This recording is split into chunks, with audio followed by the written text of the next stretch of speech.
अब जरा यहाँ पे रुके, मुझे जरा इसमें भट्टी साहब को लाने दीजिए। भट्टी साहब, हफीजुल्लाह नियाजी साहब ने जो बात की, उनका ख्याल है कि इमरान खान को जो इलेक्शन वो समझ रहे हैं कि 6 दिन के बाद उसकी डेट मिलेगी, वो उनको नहीं मिलेंगे। इस पे आपका क्या इस्तदलाल? देखिए, गुजारिश है कि एक तो मैं अब एहतराम से मोहतरम कहूँगा, क्योंकि मेरे भाई, मैं इन पे हमला तो नहीं कर सकता, लेकिन शायद मेरे अल्फाज, मेरा तो बड़े भाई हैं। नहीं, लंदन में कुछ और बातें हुई, उसका कुछ मैं भी कहते शरीके जुर्म ना होते तो मुखबरी करते, हमें मालूम है हर लुटेरे का ठिकाना। कहाँ फड्डा हुआ, जाती उम्रा क्या गुफ्तगू हुई, मॉडल टोन क्या हुई, उसके बाद गाड़ी बदल कर एक अहम तरीन शख्सियत के करीबी अजीज़ के घर कौन कैसे गया, ये बड़ी लंबी कहानी है। जैसे जरदारी साहब ने कहा कि हमारे आपके दीगर काबिल एहतराम गेस्ट साहब ने कहा, मैं तो नाम नहीं लूँगा अब डर के मारे, मेरा बड़ा भाई है, मुझे डांट सकता है, अकेले मिलूंगा तो बताऊंगा। नहीं, अभी हुकूमत मुकम्मल स्ट्रांग नहीं हुई। हो सकता है इलेक्शन भाई 2023 तक में बाद भी रहे। अगर आप लॉन्ग मार्च बिलावल भट्टो करता है, मरियम नवाज साहबा करती हैं, मौलाना फजलुर रहमान साहब करते हैं, तो क्या वो पैराशूट के जरिए जाते हैं? वहां रोड ब्लॉक नहीं होती। मैं लाहौर से इस्लामाबाद जा रहा हूं, सड़क बंद नहीं होगी, मेरी गाड़ी में फ्लाइंग गियर भी कोई नहीं है, वो गलती से मुझे रोड पे जाना है, जीटी रोड चले जाऊं। शक है कि 31 मई को असेंबलीज को डिसॉल्व करने का फैसला नहीं हो पाएगा? क्या ये हुकूमत बजट पेश करेगी? आपको अभी भी ये शक है या आप समझते हैं कि एक डील टाइप सिचुएशन हो गई है, कि ऐसे सर्कमस्टांसेस हो गए हैं जिसमें असेंबलियां खत्म होंगी और एक इलेक्शन का ऐलान होगा?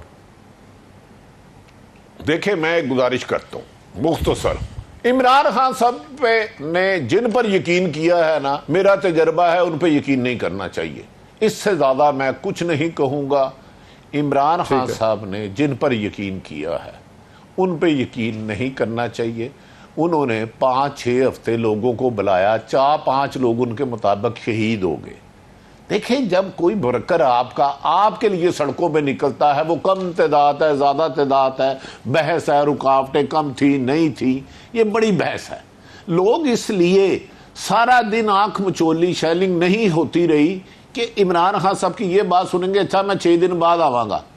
वो भाई ये तय हो गया कि एक शहीदा कमेटी लेके नस गया। उसने कहा कहाँ गया है? उसने कहा कि लाहौर से, वो गांव से बाहर गया है। कहता अच्छा मैं अगले हफ्ते आवांगा। ऐसे नहीं होता। मूवमेंटें चलानी है तो उसमें कुर्बानियां देनी पड़ती हैं। ज़रूरी नहीं कि हर मूवमेंट का रिजल्ट निकले।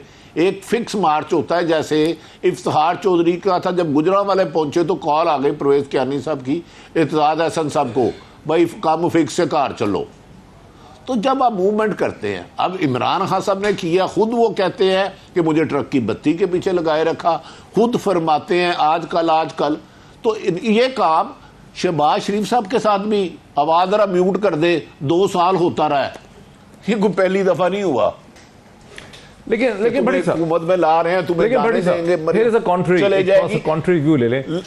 देखिए, हुकूमत थोड़ा सा उसको कॉन्ट्री व्यू ले लें। जो नियाजी साहब ने कहा कि लंदन में भी यही फैसला था, फीलिंग थी, PMLN के बहुत से लोगों की फीलिंग थी कि हमें बजट पेश करना ही नहीं चाहिए।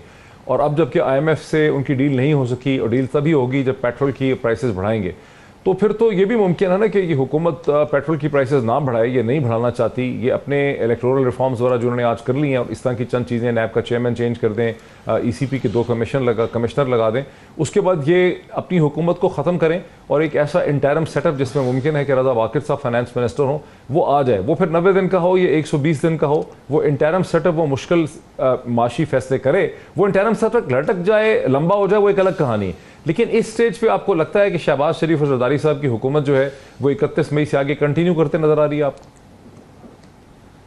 नहीं, हुकूमत वेंटिलेटर पे है। हुकूमत का जाना 48 घंटे भी ज़्यादा है, मैं आपको ये यकीन से कहता हूँ। लेकिन लंदन वाली बात आपके नहायत काबिल एहतराम गैस से मैं हूँ।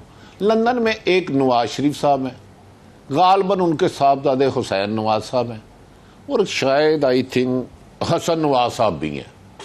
लेकिन एक शहबाज साहब के बेटे सलमान शहबाज भी हैं। उनकी और नवाज शरीफ की क्या गुफ्तगू हुई, ये आपके गेस्ट बेहतर बता सकते हैं। इख्तलाफात बहुत खुल के आ चुके हैं, मुसारिया गल बद गई है।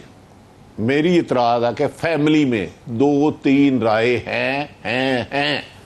और उधर मैं इस बात से इनकार करता हूँ कि नवाज शरीफ की बात पे इमरान, नवाज, शहबाज साहब नहीं रजामंद हुए थे, क्योंकि उनके साहबजादे सलमान शहबाज पिछले 1.5-2 सालों से ब्रिज का रोल अदा कर रहे हैं, कुछ लोगों से राब्ते में हैं। और अब भी क्या होगा ना, नवाज अगले हफ्ते में टूट रही है या नहीं टूट रही है, आपका क्या इस पे एनालिसिस है? नहीं, नियाज़ी साहब तो क्लियर है कि इलेक्शन नहीं होने लगे जल्दी। आपको लग रहा है इलेक्शन होंगे जल्दी या नहीं होंगे? नहीं, इलेक्शन जल्दी। नियाज़ी साहब, योर क्विक कमेंट, फिर ये पार्ट खत्म हो जाएगा, उसके बाद हमने पोलियो पे टाइम नहीं होगा। इलेक्शन मैं करीब देख रहा हूं और इसका फैसला जून में होते हुए देख रहा हूं, लेकिन हो सकता है कि भाई इस मुल्क में हमेशा ही हाथ होता रहा।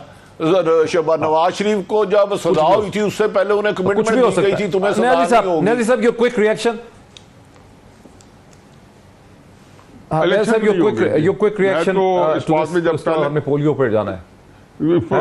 जब मैंने तो जिस दिन ये शहबाज शरीफ साहब वगैरह लंदन जा रहे थे, उसी दिन मैंने अपने जीओ के प्रोग्राम में भी कहा और वीलॉग में भी कि जिस तरह वोट ऑफ नो कॉन्फिडेंस लाना एक बहुत बड़ी गलती थी, अब इलेक्शन करवाना उससे बड़ी गलती होगी, क्योंकि अब आप इलेक्शन करवा के इमरान खान को क्रीडेंस देंगे या स्पेस देंगे।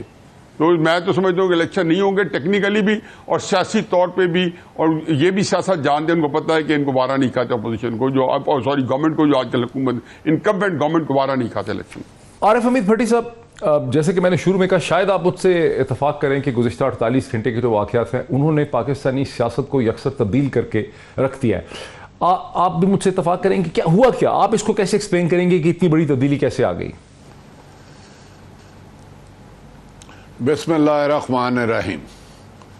डॉक्टर साहब, एक तो मैं तो छोटा सा रिपोर्टर हूँ और ज़िंदगी गुजार दी है। कल जो रियाज थी वहशियाना तशद्दुद हुआ, मुझे उस पर अफसोस हुआ। पुरअमन एहतजाज हर जमहूरियत का हक होता है, हुस्न होता है।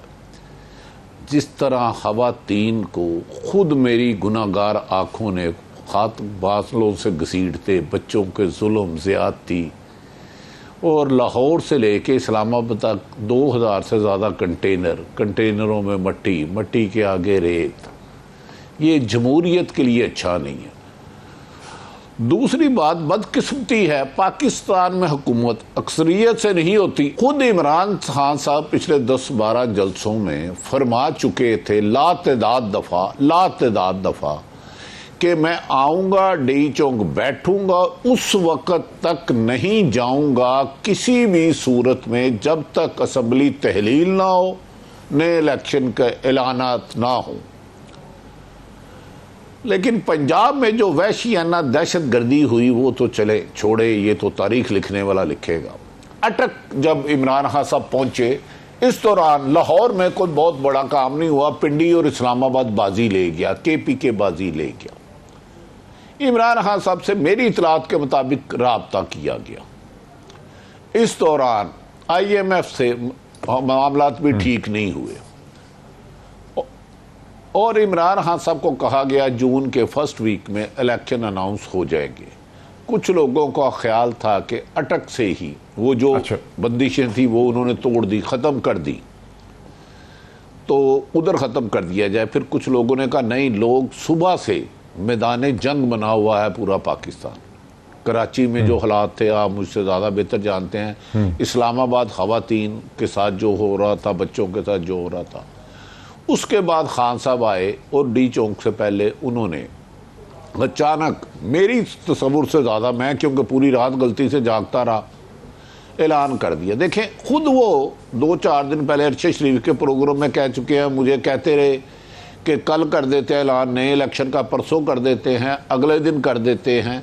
इसीलिए मैंने 20 मई को मुल्तान में नहीं किया, अब 25 मई को कर रहा हूँ।